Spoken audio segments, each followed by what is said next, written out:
Euro 2012, there's only one word to sum it up, and that's Spain. Spain were maybe the best ever national team we're ever going to see. They won in 2008, they won the World Cup in 2010, and then in 2012 with the Euros. But the best player, I don't think, actually played in that Spanish side. Andres Iniesta was given the award. However, in my opinion, he goes by the name of Andrea Pirlo. So in this video we are going to look at how a 33-year-old on the downside of his career maybe had the best ever individual performance in an international tournament. The late noughties and the early 2010s were a weird time for Italian football. It was gone of the days of the 2006 World Cup winning squad because a lot of the players like Totti, Zambrotta, Materazzi, they all had left by then and retired from international football. And in 2008 they came up against Spain again, which unfortunately they lost on penalties. There's no shame with that. But then 2010 was the real embarrassment for the country when they came bottom of their World Cup group in a group with Paraguay, Slovakia and New Zealand, which obviously needed a massive overhaul at the time, and expectations before the Euros weren't great. However, approaching 2012, Italy's form did pick up. They were amongst the favourites to win the tournament, as after they went unbeaten in their qualifying group, winning 8 and drawing 2. And it saw Andrea Pirlo take a bit of a different role because in the 2006 squad he won man of the match in the final against France. And he was never a box-to-box midfielder, but he was much more attacking. Whereas in 2012, he was put straight in front of that defence, where he could kind of mop the ball up, he could just control the tempo of the game. And he was given midfielders like Daniele De Rossi, Claudio Marchesi or Thiago Motta around him. And to speak about Pirlo, he wasn't declining as much as a player, but he definitely was not at his peak because he was playing for Milan and he struggled with injuries a lot in the later 2000s and the early 2010s.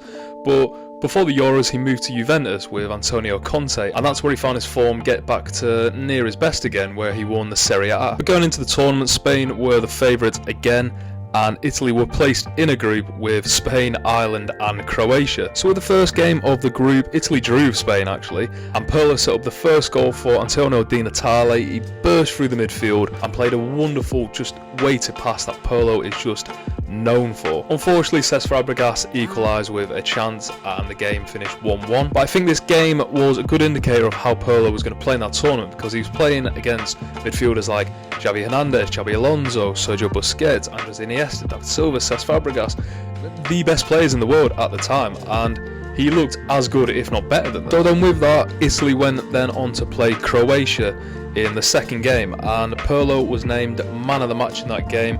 So many great touches. I think one of the best things about Pirlo, he doesn't seem to try, and I think he always is aware of the players behind him. I mean, people might have seen that viral clip of Xavi for Barcelona just scanning players everywhere, and I think Pirlo was great at this. He always knew where a player was, and it was just a simple touch of the left and right foot just to get a few yards of space from them.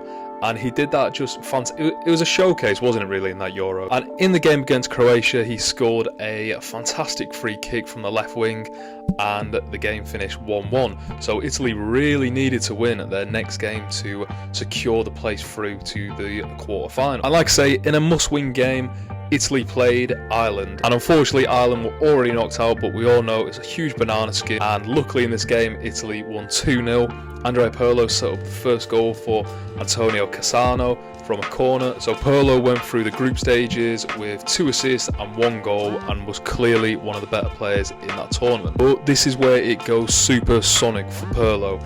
In this game in the quarterfinals, this may be one of the most iconic performances from any player in the Euros, and unfortunately that is against my home nation, England. England in 2012 were a bit of a shambles. We still had Gerrard, Rooney in the team, but we didn't really know what we were doing. In my opinion, it was a mixed bag of mid-table Premier League players and aging players from the golden generation. However, regardless, it was still a top team at the time. They still had world-class players. And in this game, Andrea Pirlo was up against a mid-20s James Milner, a Gerrard who was slightly on the down spiral of his career, and a Scott Parker. So not the best midfielder in the world, but a decent one. And I don't think there's a better expression of called running the show than Pirlo in this game. He made more passes than all the England midfield combined in that game. He made more passes than any player in Euros history in that game, and he was just unbelievable everything came from Pirlo in that game. Long passes, short passes. He created a chance for Mario Balotelli going through where John Terry just did a last-ditch tackle, and that was just one of the many chances Pirlo created. English midfield, they just could not get anywhere near it. And Steven Gerrard, and yes, he wasn't in his absolute prime, he was still one of the best midfielders in England at the time, and he was still captain of Liverpool. And Andrea Pirlo, he made them all look like championship players. However, saying all of that, Pirlo's individual brilliance during the game, it wasn't enough for Italy to score a goal, so the game went to extra time and penalties, staying 0-0. And this is where Pirlo's iconic game featured his most iconic moment, and that is when he stepped up to take his penalty against Man City keeper Joe Hart. Remember, at the time, kids might not think it now, Joe Hart was one of the best keepers in Europe. He was a starting keeper for Manchester City, title charging team at the time, and he was England's #1 by an absolute mile. And unfortunately, which I think made and also broke Joe Hart, was his maybe arrogance. He got so pumped up during a game that I think people relished in taking him down. Italy were not winning in the penalty shootout at the time. Andrea Pirlo needed to score to keep them in it. And what did he do? He Panenka'd him. He chipped it and made Joe Hart look like an absolute fool. There's been a few misconceptions about this. It's been reported that Pirlo said that he wanted to take Joe Hart down a few notches and he was looking too cocky on his line. However, in Pirlo's autobiography, he actually says, "As I began my run-up, I still hadn't decided what I was going to do. And then he moved and my mind was made up. It was all impromptu, not premeditated. The only way I could see of pushing my chances of scoring close to 100%. There was absolutely no showboating about it. That's not my style." So then Italy knocked England out on penalties after this, and it felt like the Italians were on a one-way route to the final to meet Spain again. Before that, in the semi-finals, Pirlo had to actually take a bit of a step back because, as we all remember, this was Mario Balotelli's time to shine. He won the Golden Boy Award in 2010, but he didn't get called up to the World Cup squad. The manager at the time thought he wasn't mature enough, he needed to get into his game more, get more experience. But in this game, he was unbelievable.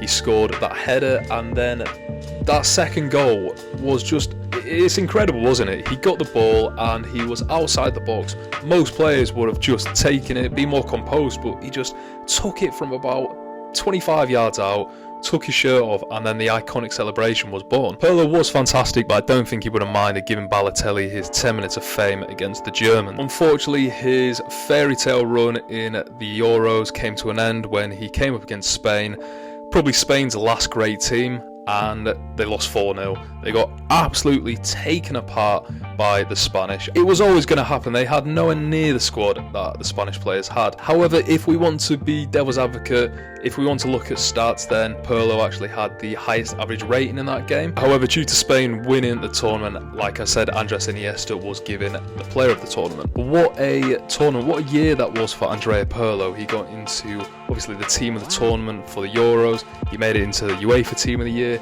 He was the Serie A team of the year. He was the top assist provider that year. And I actually saw him win Serie A player of the year for the next 3 seasons. So this tournament seemed to just rejuvenate him.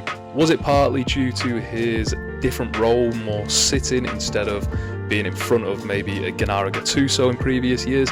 Potentially. I think it suited him so well, and I think it's something that we might have seen from Toni Kroos in recent seasons. It feels weird because it feels like Pirlo has been 35 for the last 20 years. It never feels like he was a young, budding player. However, this will go down as maybe the most iconic performance in Euro history. Of course, you've got, I wasn't alive, but Michel Platini, I believe he scored 9 goals in 5 games to win France the Euros in 1984. And there's so many more, but definitely in my lifetime, it was just like watching a man against children in those games, and they could just get nowhere near him, and he was making top class footballers just look average. But thanks for watching this video. If you could leave a like, that'd be great. If you could comment the best iconic performances in Euros history. Andrea Pirlo is definitely up there, but there's so many more that we can get into. And if you're watching the Euros, it's not too bad at the moment, but yeah, if you could subscribe to the channel, that'd be fantastic. And thanks for watching.